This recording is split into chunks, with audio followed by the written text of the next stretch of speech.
अस्सलामुअलैकुम नाज़रीन, उम्मीद है आप सब खैरियत से होंगे और देख रहे होंगे ये कुछ चीज़ें जो मैंने बनाई हैं। तो मैंने आज बनाया है बहुत ही मज़े का चना मटन पुलाव। इसकी रेसिपी मैं आपके साथ शेयर करूंगी। और अगर आपने अभी तक मेरे चैनल को सब्सक्राइब नहीं किया तो कर लीजिए, बेल आइकन को दबाइए। इसकी रेसिपी शुरू करते हैं बिस्मिल्लाहिर्रहमानिर्रहीम से।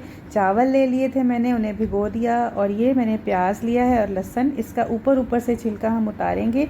ये मैं बिल्कुल ट्रेडिशनल, जिस तरह हमारी पुरानी नानियाँ दादियाँ वालदा बनाती थी यखनी, उस तरह से आपको बताऊंगी।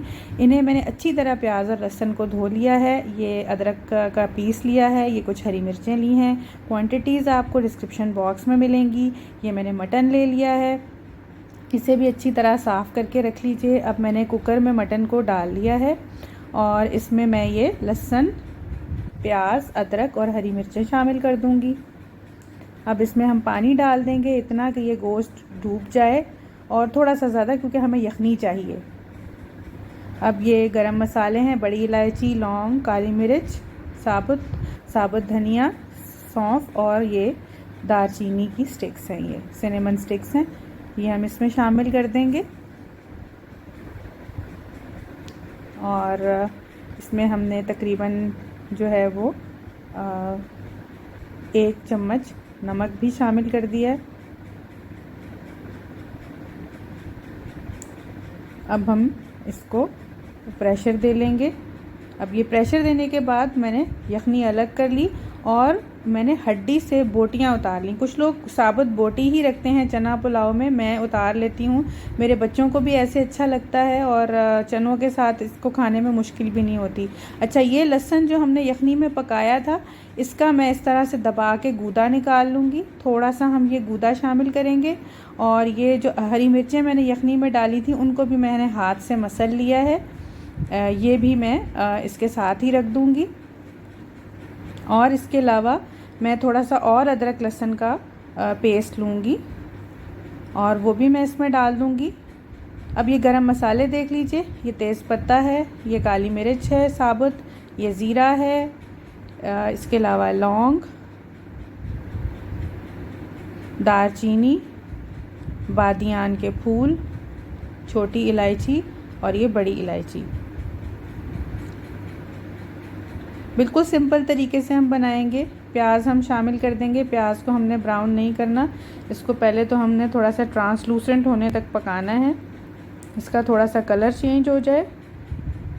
और अब हम इसमें ये तमाम गरम मसाले जो मैंने आपको दिखाए थे वो शामिल कर देंगे।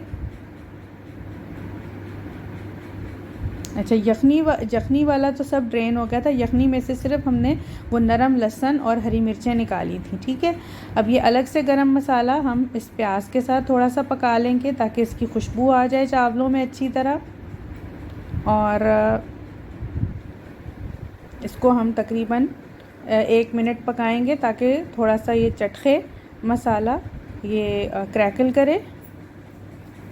लेकिन ये जलना नहीं चाहिए, ना प्याज ना ही मसाला। अब हम इसमें ये लहसुन अदरक जो हमने पेस्ट तैयार करके रखा था वो, और यखनी वाला लहसुन और हरी मिर्चें जो हमने हाथ से मसली थी वो भी हम इसमें शामिल करके इसको थोड़ा सा हम भून लेंगे। लहसुन को भूनने के बाद अब हम इसमें ये उबले हुए जो चने थे ये भी शामिल कर देंगे। इनको हम डाल के थोड़ा सा हम भूनेंगे। अगर इनमें थोड़ा बहुत पानी रह गया हो तो वो खुश्क हो जाए, चने भून जाएं। और अब हम इसके साथ ही इसके अंदर जो है ये जो बोटियां हमने हड्डियों से अलग कर ली थी ये भी शामिल कर देंगे। बहुत छोटी भी नहीं करनी, थोड़ी दरमियानी रहें तो अच्छी लगती हैं। इसको आप, ये जो चावल मैं आज बना रही हूँ, इन्हें आप चटनी के साथ सर्व कीजिए, कबाब के साथ रखिए, रोस्ट के साथ रखिए, इनके साथ आप सालन भी बनाइए, बहुत अच्छे लगते हैं। इसको ज़रूर ट्राई कीजिएगा आप।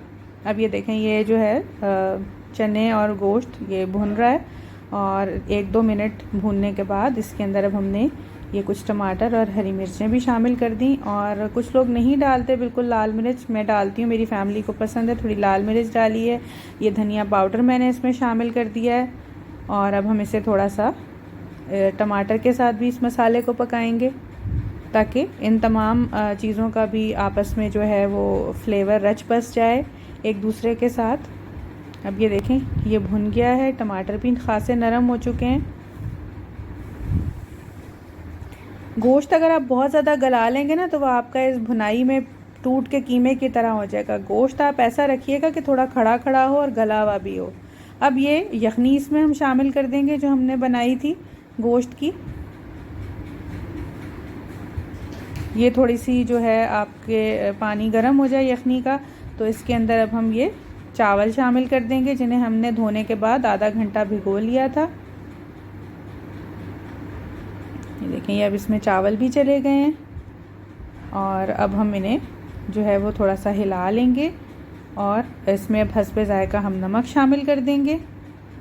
अब ये देखें, ये इसे पकते हुए कुछ देर हो गई है और इसका पानी खासा कम हो गया है। अब मैं इसमें पिसा हुआ गरम मसाला डालूँगी, इसे थोड़ा सा हम हिला लेंगे।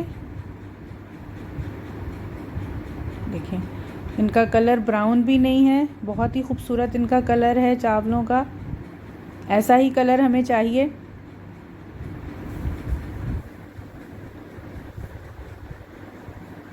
अब चावलों का पानी काफ़ी हद तक खुश्क हो गया है और अब हम जो है वो इसको एक कपड़ा लेके, साफ़ कपड़ा लेके उसको ढक्कन पे लगाकर चावलों को हम दम पे रख देंगे। तकरीबन हम इसे 5 मिनट तेज़ आंच पर थोड़ी, और इसको हम बाद में तकरीबन 5 से 6 मिनट हल्की आंच पे दम देंगे। ये देखें, चावल तैयार हैं, बिल्कुल खिले खिले बने हैं।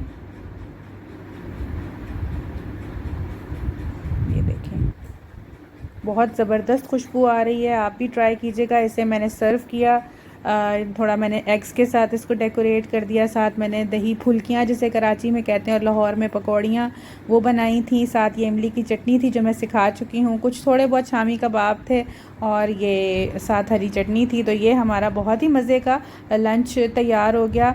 बच्चों ने और सब ने बहुत एंजॉय किया। आप भी ट्राई कीजिएगा, अपना फ़ीडबैक दीजिएगा। वीडियो पसंद आई हो तो लाइक कीजिएगा और अगर अभी तक आपने मेरे चैनल को सब्सक्राइब नहीं किया तो सब्सक्राइब कीजिए। अपना बहुत ख्याल रखिए। अल्लाह हाफ़िज़।